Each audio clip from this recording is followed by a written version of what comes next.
Music by Shankar Singh. biharmasti.in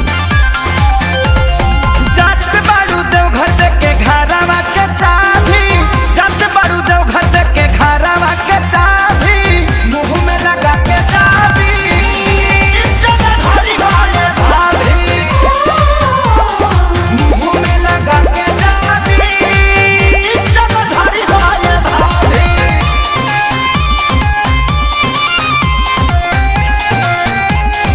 Hare Hare बम बम हो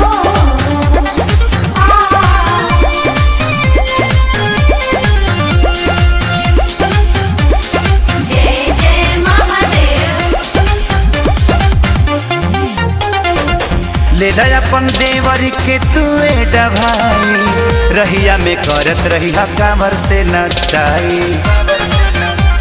ए भौजी ले ले अपन देवर के तुए डभाई, रहिया में करत रहिया कामर से नटाई।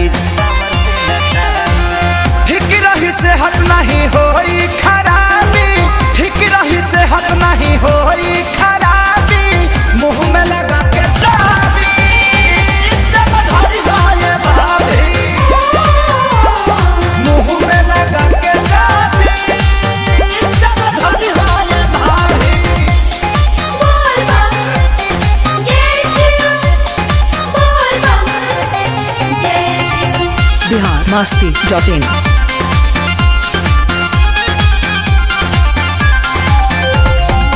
चिउरा पेड़ा लई ह घुम घुम के खाई, कांवर भजनिया खेसारी के बजाई। ए भौजी चिउरा पेड़ा लई ह घुम घुम के खाई, कांवर भजनिया खेसारी के बजाई। पवन शंकर कहे डर रही न जरा भी, अपू पवन कहे डर रही न जरा भी, मुंह में लगा के चाबी चल घरी वाले भाभी, मुंह में लगा के चाबी चल घरी वाले भाभी।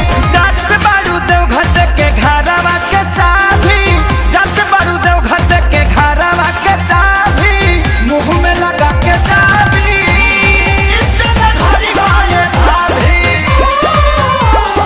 मुंह में लगा के चाबी चल घरी वाले भाभी। ई जाबे कौची करत हती जी?